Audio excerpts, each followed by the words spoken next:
What up, everybody? This is your boy Dedrian Colon from House of Rasslin. This is my review for the May 26th episode of Impact Wrestling. Like, share, comment, subscribe, follow House of Wrestling on all social media platforms. Follow me, Dedrian180, on TikTok, Twitter, and Instagram. And give this video a thumbs up on YouTube. Tonight's Impact Wrestling, like I've stated on previous reviews for Impact Wrestling, it is a very consistent show, and it has been a very consistent show for a long time. It is a great complementary alternative to WWE, AEW, New Japan, NWA, in spite of Impact Wrestling working with AEW, New Japan, NWA, and a few other promotions. AAA, I don't know why I forgot that one. But man, this has been a very solid brand for quite a while. And this show tonight actually adds, it continues to add more intrigue and just more to the stories going into Slammiversary next month on June 19th. I enjoyed the show. It was fun. It wasn't too much. It wasn't too little.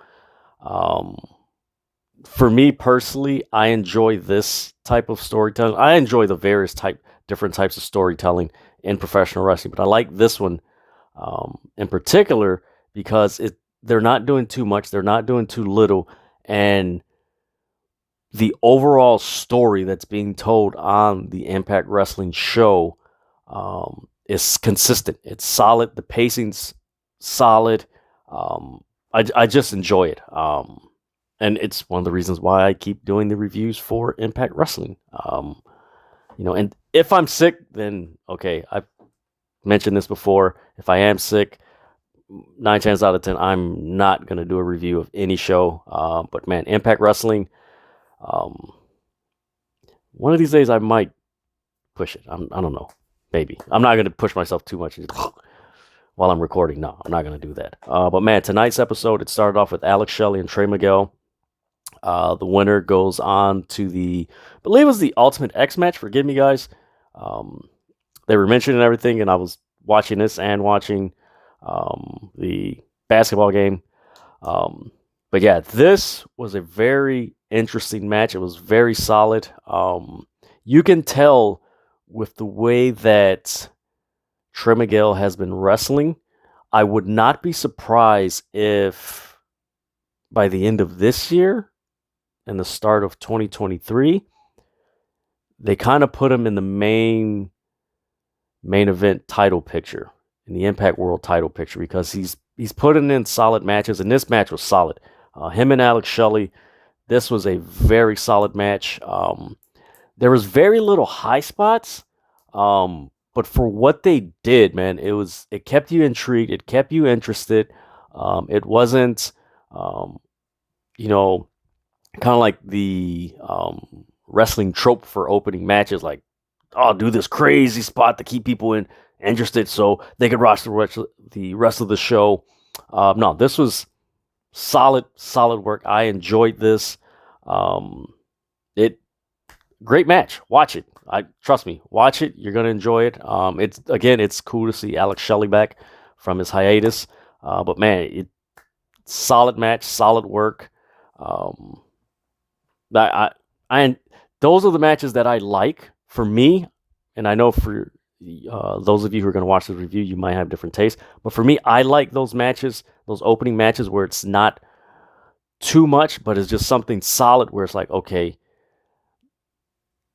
there's stakes and they're being strategic with their movements because there's stakes. And when you tell a story like that, where there's stakes and you're very strategic in your movement, that keeps me interested, because it's like, okay, you're doing this because you want to go on to, whatever match, title match or championship match you want to go to and stuff like that. But this was a solid match. So the winner of this match is Trey Miguel. He joins Kenny King, Ace Austin, Mike Bailey in the Ultimate X match. That's going to be very interesting in Slammiversary next month, June 19th. I'm looking forward to that. Kenny King, this whole episode was pretty much saying I was the best X Division champion, so it's gonna put on a show at Slammiversary. Then we get a backstage segment with the Briscoes and Josh Alexander. They're discussing their main event match with Violent by Design. Josh Alexander leaves. I love this. There was a confrontation between the Good Brothers and the Briscoes, and the Good Brothers are basically saying, you didn't beat, like, your champs, but, like, you didn't beat us. So until you beat us, then you're the champs.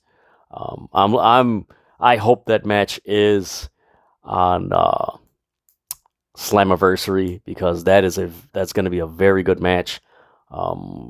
Ever since the Good Brothers joined the Bullet Club, they've had some really solid matches. It feels like they regained their mojo, or just their aura, whatever it is they were kind of like was out there. They regained it, and they've had quite a few solid matches in Impact Wrestling since they've rejoined the Bullet Club. So fingers crossed. Hopefully we get Briscoes and the Good Brothers, because that is going to be a very solid match. Going to be physical. Interesting to see how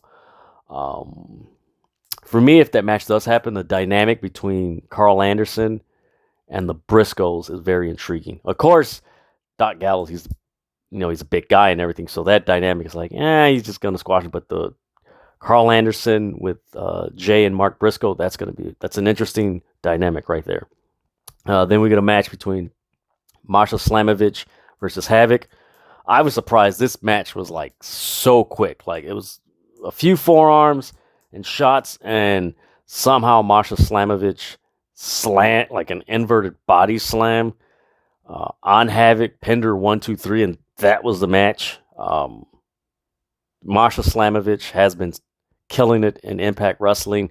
I'm surprised she hasn't been even mentioned in the Knockouts Championship title picture. Lately, it's just been Chelsea Green, Deonna Purrazzo, of course, Mia Yim. She's in there because of the match that they're having at Slammiversary. But I'm surprised they just haven't mentioned it where, of course, you're going to have that match at Slammiversary, but you all, keep in the background, like, okay, whoever wins this is more than likely going to wrestle Marsha Slamovich, because she's been racking wins for quite a few months, I believe. Yeah, quite a few months. Marsha Slamovich has been racking up victory. So let's see what happens. But yeah, I was surprised with this quick. Like, that was a squash match. I'm like, whoa. And the commentator sold it. Like, it was just like, okay, that's all right. This is interesting. Then we get a backstage segment with Trey Miguel. He hugs Alex Shelley, and then he's confronted by Kenny King. And as Kenny King is confronting Trey Miguel, Blake Christensen was there, and Blake Christensen kind of defends.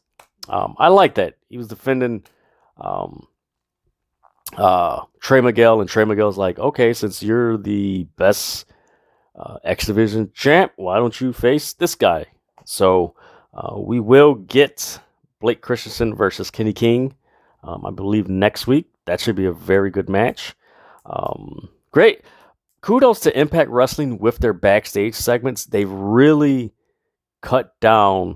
If you watch my earlier reviews I believe in December or January.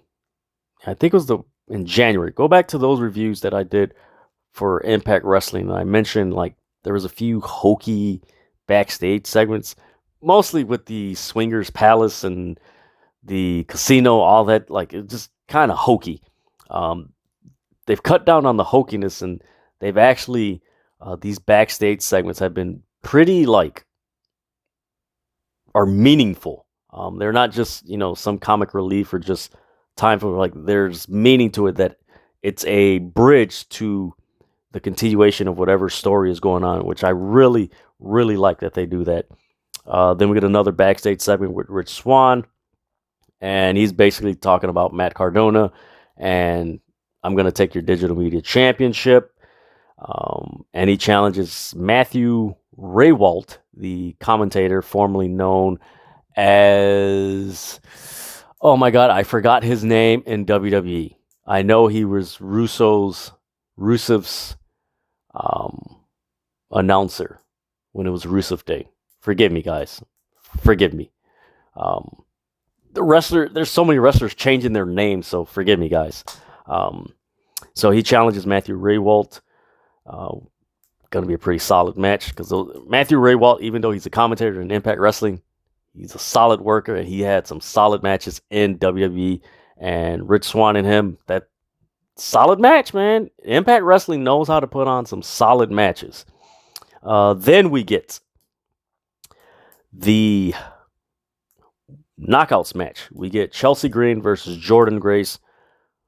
Another solid match from their women's division. I've said it, and I keep saying it, and I don't say it because, it's, something I'm trying to make up or anything. It's the truth. A lot of people have been saying it. Impact Wrestling's knockouts division, the women's division, is quite possibly the most consistent and the most utilized women's division in all of professional wrestling. And I know some people who I've talked to said it's possibly the best women's division in all of professional wrestling. There's depth in it. There's diversity. There's continuity. There's consistency, and you don't necessarily see the same women wrestle all the time.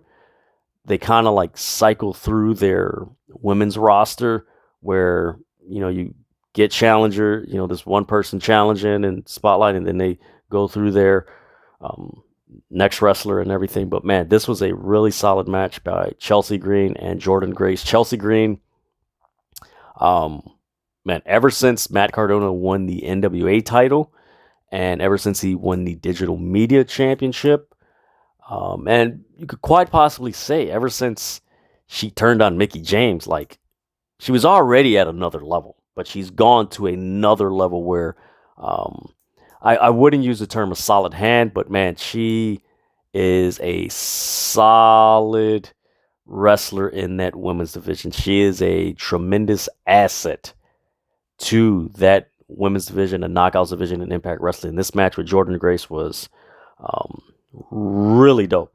There was a cool spot where she did a senton off of the apron onto Jordynne Grace from the apron, which was really cool. Like, her in-ring work is solid. And Jordynne Grace, ever since she's come back, like, she's going to get back in the title picture. And it's not because Impact doesn't have they don't have depth in their women's division. Jordynne Grace is just that good. She is an attraction. She's a draw. What she does is very unique. And it's something that you don't see in any other promotion. Granted, WWE has Ronda Rousey. They have Raquel Gonzalez. Yes, that's true, but they are not Jordynne Grace. Jordynne Grace is a former Impact Wrestling champion. Yes, Impact Wrestling champion. She was the World Heavyweight Champion in Impact Wrestling.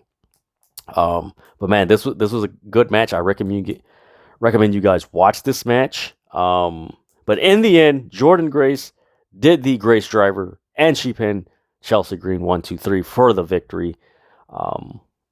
Solid match, solid victory. I kind of anticipate we will see in the near future a Marsha Slamovich versus Jordynne Grace match, which I'm all for.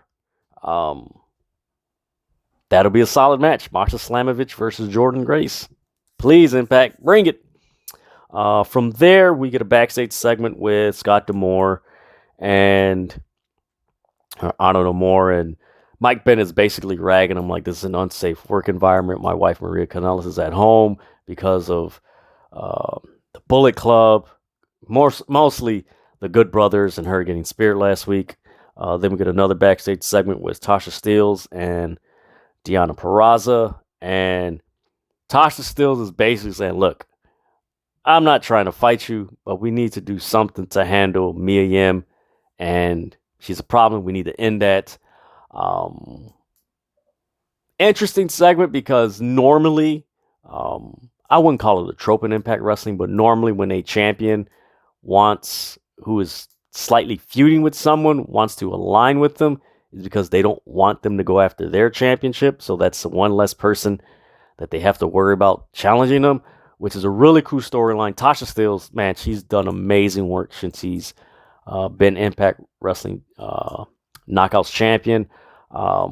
Even before that, you could say ever since Fire and Flavor split her and Kiera Hogan, she's just been elevating her status and just her matches, and just have been just growing and growing. Like the interest in her matches has been growing for months, and she's doing solid work, especially with Savannah Evans. It's entertaining. It's a nice combination, Savannah Evans and Tasha Steelz. So it's interesting how that's going to play out with Deonna Purrazzo, Tasha Steelz, and Mia Yim. Of course, they're in the Knockouts match at Slammiversary on June 19th. So some buttering up, kind of like my enemy is your enemy, and see how that plays out. That's going to be a really good match for Slammiversary. But then from there, we get a match between Chris Sabin and Frankie Kazarian. Man, this brought back so many memories from Impact Wrestling on when it debuted on Fox Sports. I'm taking it back, like way back, like 2004. It was cool to see Frankie Kazarian in Impact Wrestling. This match was somewhat similar to the opening match between Alex Shelley and Trey Miguel. Similar style, of course. Frankie Kazarian is not Trey Miguel or anything like that, but it was a solid match. One thing I did take note on was Frankie Kazarian, his in-ring work and Impact Wrestling was more enjoyable than what he has been doing in AEW. I don't know if it's the opponent. Actually, it could be the opponent. He just it was just something about him being in Impact Wrestling, which was like, okay, this fits. This fits. And don't get me wrong, he fits in AEW, but it was just something like really captivating, just drew me in to like, okay, man, this is really good. And of course, Chris Sabin, the vet that he is, both these guys are vets. Solid match. Unfortunately, this match was interrupted by Honor No More. Yes, Honor No More interrupted. It sucked, man, because I wanted a winner for that match, and it was a solid match. But the interruption didn't like, oh man, this stupid, they took away from his match. It made sense. Again, like I've been saying about Impact Wrestling, everything that they do on their show makes sense. They don't do it just to do it. There is whatever happens leads to something else. So I enjoy that. Then we go to a backstage segment with Honor No More. They're basically saying they don't have respect for that Impact Wrestling has no respect for anyone that's worked here. 20 years of lies, dishonor, and disrespect to the talent. Then they were confronted by Heath Slater and Rhino, and basically they got a big shouting match. Security broke them up. So we're going to get Honor No More versus Rhino again. That's the only thing I could say that's kind of slightly repetitive. But they don't do it too much. We're just like, oh God, all right, here we go again. All right, here we go again. Heath and Rhino have been very awesome in Impact Wrestling. Just as their tag team. It's so cool to see Heath and Rhino just bring the chemistry that they had in WWE to Impact Wrestling. And it's just like two vets that vibe together as a team and just working together. And this was a cool moment. Honor No More, they're quite possibly Impact Wrestling's best faction on Impact Wrestling. So I dug it. I know some people may not have dug it, but I enjoyed this segment because, as we're getting closer to Slammiversary, what I am noticing is I don't know more as a faction is like getting more boisterous and like getting more involved and more aggressive, more so making their stake to claim like, hey, we are the best wrestlers in Impact Wrestling, which factions should do that heading into a big pay-per-view, especially Slammiversary being Impact Wrestling's signature pay-per-view. You could say it's their WrestleMania. It's like a major faction should do that heading into the biggest pay-per-view for that company. Then we get the match between tag team match, Shira and Raj Singh versus Bhupinder Gujar and W. Morrissey. Forgive me if I mispronounced his name. Like I've always said, I love Shira's work. I love Raj Singh's work. I love Gujar's work. This was another solid tag team match. Granted, some people may, for me, I enjoy, like I said, I enjoy Shira, Raj Singh, and Gujar. I love their work. They put on some solid matches, and me personally, I look forward to see how Impact is going to use them going forward and in the future. They're just solid pieces. What I do like is for them being, they're not putting them in a stereotypical foreigner gimmick. They're themselves, which I like that, which it comes across, and it doesn't come across stereotypical as something you would see in WWE. Like, this is very authentic, and it's, if you could say, impressionable, where you're just like, oh man, I really like this. And Gujar, it's hard for me to pronounce his name, Bhupinder Gujar, man, something about him I really like, where he's a solid babyface. And in this match, man, him and Morrissey had such good chemistry. When Morrissey got the hot tag, came in, cleaned house. The match finished, and man, I like this finisher by Gujar. He's on the second rope, and he does a spear from the second rope, which is really cool. I haven't seen too many people do that. I'm trying to think of the last wrestler to do that. It's been a while that I've seen that move, if ever I've seen that move. But man, that was a solid move. They get the victory. They defeat Raj Singh and Shira. But yeah, Gujar and Morrissey, great tag team, solid tag team. That's going to be a fun feud for Impact Wrestling. I hope eventually Shira, Raj Singh, and Gujar, like, they put some gold on them, and either X Division, tag team titles, digital media champion, something like. They should have some gold pretty soon, because they're solid workers. And they're pro wrestlers. That's what I like about it. They're pro wrestlers, so it comes across, and I like that. I appreciate that, especially for as many years as I've been watching pro wrestling. Like, one thing that I did kind of get fatigued on is change with the times. Like, not every person that is not from the United States of America is a villain, or I'm the Iron Sheik or Nikolai Volkov, this evil villain that we have to defeat. Like, that's unrealistic. Granted, some in the real world, some, it's just what it is, the world we live in. But for the most part, like, most people aren't like that. Like, why should we do that in professional wrestling? I just like how they're portraying Shira and Raj Singh and Gujar, on their television. I really like it, and I enjoy their wrestling matches. And Shira, I remember seeing him last year when he came. I was like, damn, this dude fucking jacked. Like, who the hell is this? And I just like that, and I like how they're portraying him. And kudos to Impact Wrestling and Scott D'Amore for the work that they're doing with those three. Then we get a backstage segment with Moose. The interviewer's asking him, like, are you,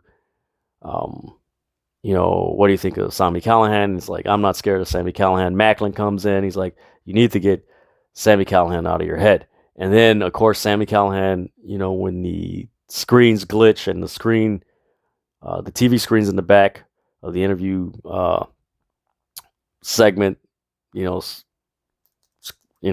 like messes up.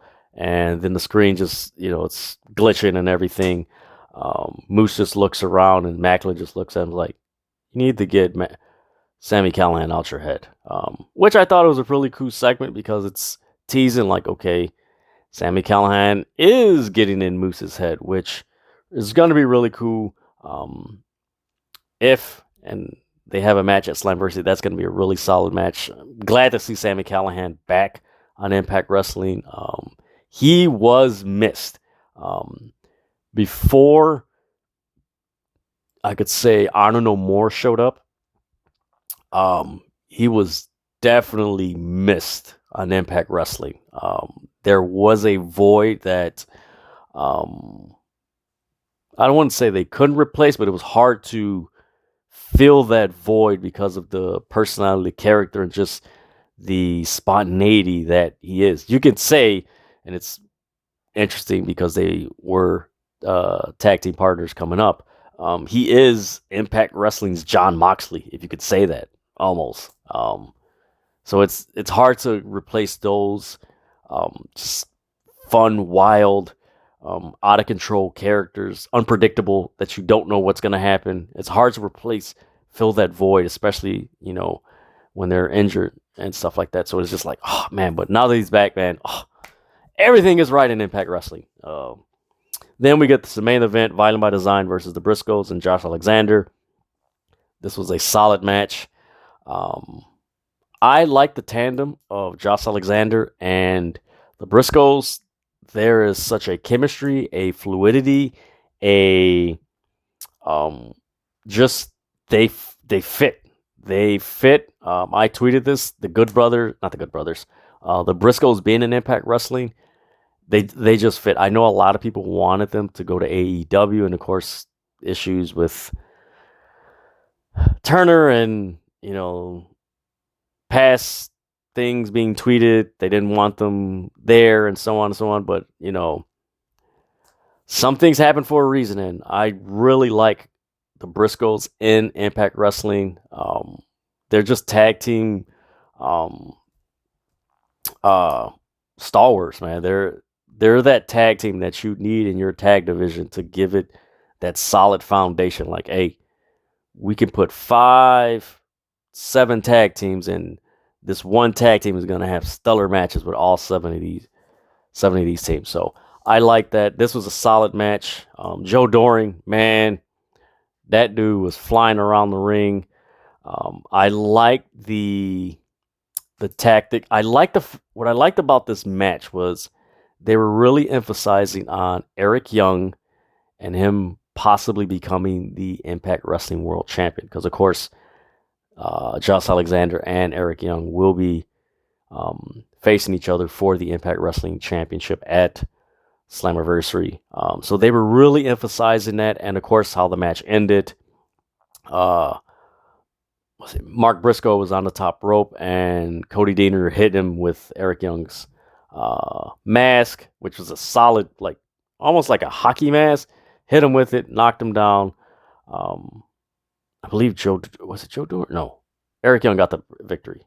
Eric Young got the pin. So Vita Design win, and you can see the Briscoes and Josh Alexander looking like, no, we got cheated out of this. And of course, commentary selling, hey, is this a precursor to what could happen at Slammiversary? So I'm interested in that. I'm interested to see if they make Eric Young the world champion. I do feel as strong as Impact Wrestling's women's division is, I feel they need at least 2 solid guys in their main event picture. Don't know who it is. I don't know if they should sign 2 guys or elevate Trey Miguel and possibly Ace Austin, which honestly, that wouldn't be a bad idea because these guys they've been putting on some solid matches in the X Division. It's possibly getting to that point where, hey, you got to put them up. But overall, man, this was a solid Impact Wrestling show. I enjoyed it. It just added to the Slammiversary, the road to Slammiversary, and the matches that are headed there. Look forward to next week's show. Like I said, man, like I always say, Impact Wrestling is a complimentary alternative to WWE, AEW, and New Japan. This was fun. Everybody on this show came out looking good. That's what I like about Impact Wrestling. Like Impact Wrestling lately, and by lately I mean, hell, you could say since the beginning of the year. They've just had this. Everybody matters. Like everybody matters. Everybody is important on their show. Even when they lose, it isn't like, oh God, they're taking a step down. It's more like, okay, they lost, and then they take some time to regroup, or they just regroup automatically. And then, no, I want a victory over you. I want a victory over you. So everything makes sense on Impact Wrestling. That even when they lose, it's like, no, I want to get you a win. I want to get a win over you because I want to get back in the title picture. And once I get into the title picture, that's when I have all the power. And you have to go through me, and I'm going to make sure you never win. And granted, this isn't what the wrestlers are saying, but this is the story, the presentation, and the projection that Impact Wrestling has been giving for the past, since January, with their storytelling and everything. The Honor No More. I know some people, it is. Granted, to each its own, but for the most part, like, that has been a very intriguing faction on Impact Wrestling, and just what's going to play out at Slammiversary with them, with everyone there interrupting and stuff like that. The Good Brothers and the Briscoes, how that's going to play. How's the Briscoes losing tonight against Violent by Design, how that's going to play out. So you just have all these things where, man, what's going to happen next to everything that happened on this show? Like, what's going to happen next week? It's just, okay, where's this going to go? Moose and Sami Callihan, Rich Swann and Matt Cardona, Chelsea Green, and, all the women that are Mia Yim, Tasha Steelz, Deonna Purrazzo, all the women that are going to be in the knockouts match in Slammiversary. Who's trying to get the upper hand, which you see that on the show that they're trying to do that. So that this Impact Wrestling, man, if you're not watching it, you're missing out on a really fun, interesting, intriguing show that you will enjoy. And I'm not saying it because, just to say it, like I said before at the beginning of this video, you're starting to see more wrestling content creators do post shows on Impact Wrestling, which is great, because if more wrestling content creators are doing post shows on Impact Wrestling, that means Impact Wrestling is getting a buzz. It's growing. If it's growing, that means another alternative place that people want to go to besides AEW New Japan, which now that's another solid promotion and another solid complimentary alternative to the WWE, which everyone wins. The fans, wrestlers, everyone wins. So that is my review for the May 26th episode of Impact Wrestling. Like, share, comment, subscribe, follow House of Wrestling on all social media platforms. Follow me, Dedrian180, on TikTok, Twitter, and Instagram. And like I always say, stop fighting over wrestling. There are serious things happening in our world, and at least let professional wrestling be a momentary escape from all the craziness that we're seeing in the world. Let it be an escape for some people, most people, to just escape and just take their mind off of things for a couple of hours and just exhale and just, let me watch this, just take my mind off things. It's what entertainment is, man. All right. With that,